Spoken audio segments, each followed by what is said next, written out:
Elect 377 Operating Systems, Grep and Regular Expressions. In previous presentations, we talked about shell programming, variables, command syntax, and control statements. Today, we're going to continue shell programming with key commands such as find, grep, and awk. We already talked a bit about find, and the whole idea is that the shell provides the control and the variables, and that there are other commands that the shell invokes that are used to be plugged together to produce various results.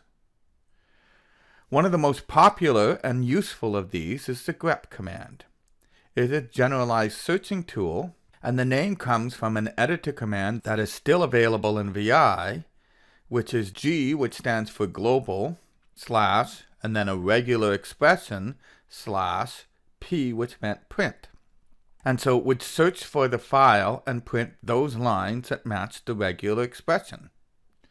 And that is what grep does. It searches line by line through files to find a regular expression. And the default is it searches for the input from standard in.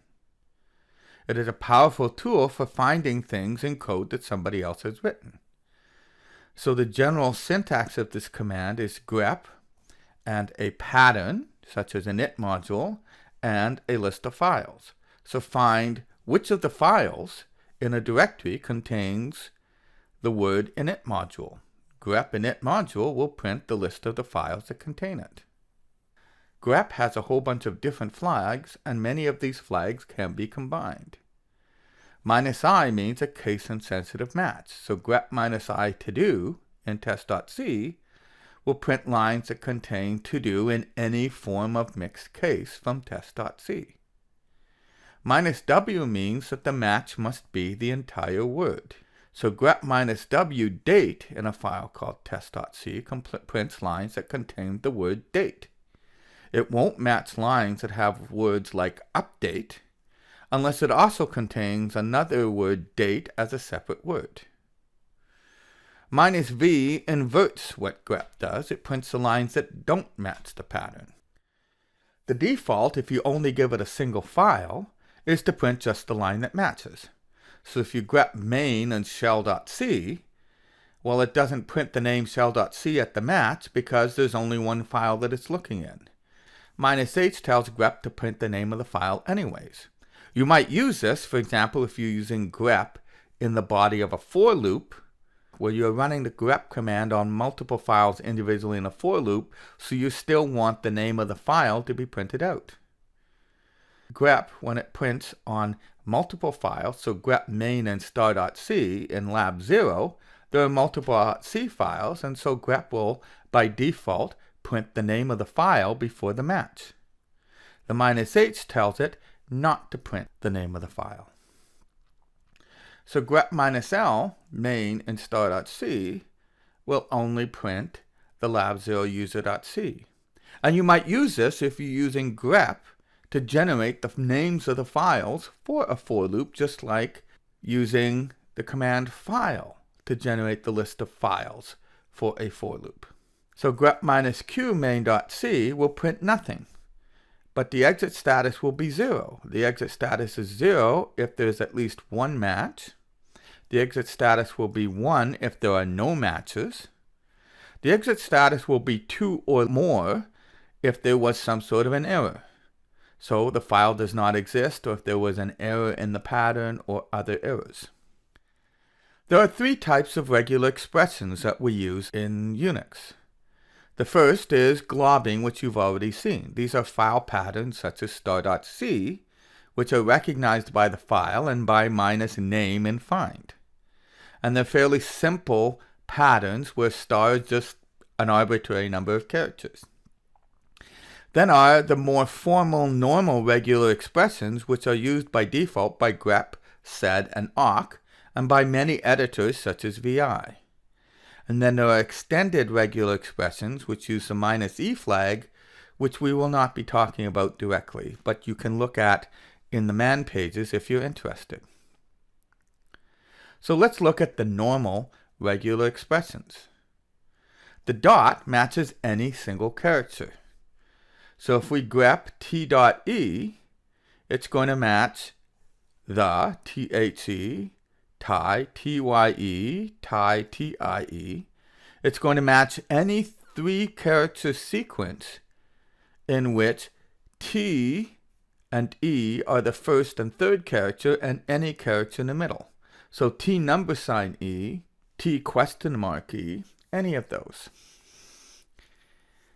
The hat character, or the correct character, matches the beginning of the line. So it looks for, grep hat init looks for the word init at the beginning of the line. It's not going to match module init because init is not at the beginning of the line or / in the init function. The $ matches the end of the line. So we're looking for XYZZY at the end of the line.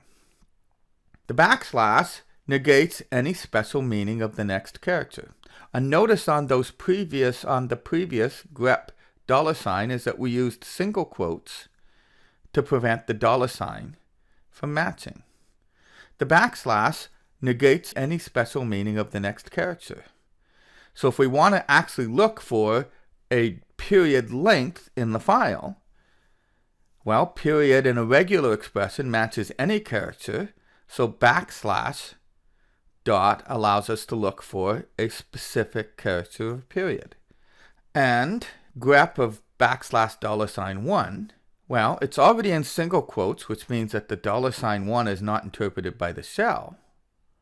But grep interprets the $ as the end of line, so we not only have to use single quotes, but we have to use a backslash to look for a $ in a file.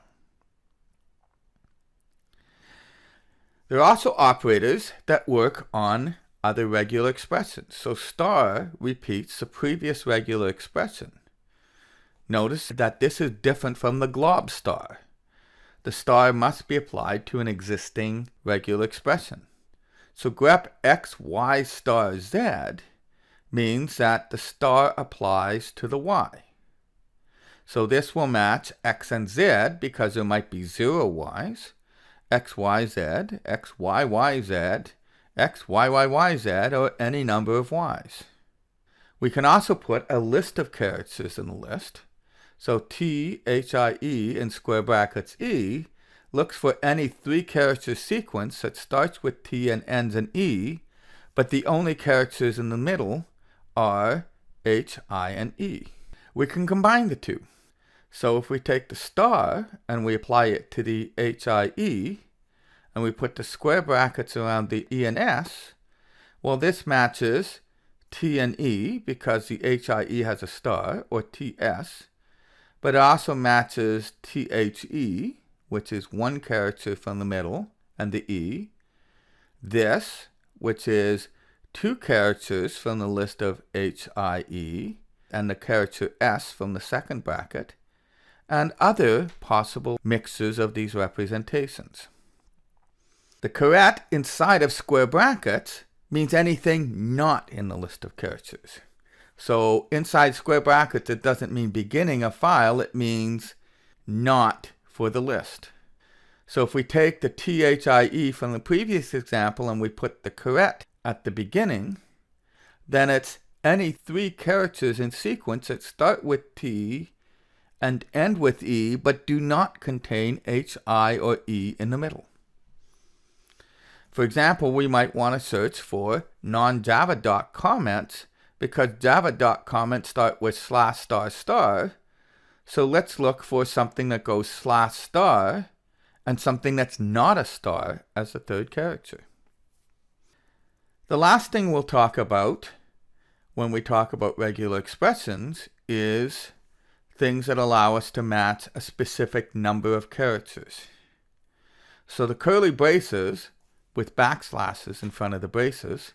So this is one of the cases where the backslash doesn't negate a special meaning, it inserts a special meaning. And one of the reasons is the most common usage. The most common uses of braces would be to match braces. Instead, in this case, we use the backslashes to create a special meaning for braces. So this says that we want X followed by exactly 3 Y's followed by a Z. Now, this is a pretty contrived example because it would be easier just to type X, Y, Y, Y, Z. But Y could be an arbitrary regular expression, which then gives us more flexibility. When we say a number with a comma, that means at least that many. So that means 2 or more. So X, Y, Y, Z, X, Y, Y, Y, Z. And if we say number, comma, number, it puts a limit on the range of numbers. So for example, X square bracket AB 2, 3 Z says any 3 or 4 character sequence that starts with X and ends with Z and has any combination of ABs in the middle. So as a quick pop quiz, pause the video before going on to the next slide, is how do you match a 3-digit number? Everything we've discussed now, given when we talked about globbing before, because the square brackets are very similar to globbing when we talked about the previous cell presentations, and the number braces, is how do you match a 3-digit number as a regular expression? And the answer is, we say 0 to 9, which is a regular expression that matches any of the characters 0, 1, 2, 3 up to 9. And then we use the backslash braces to say that we want 3 of them. This is the end of the presentation on grep and regular expressions.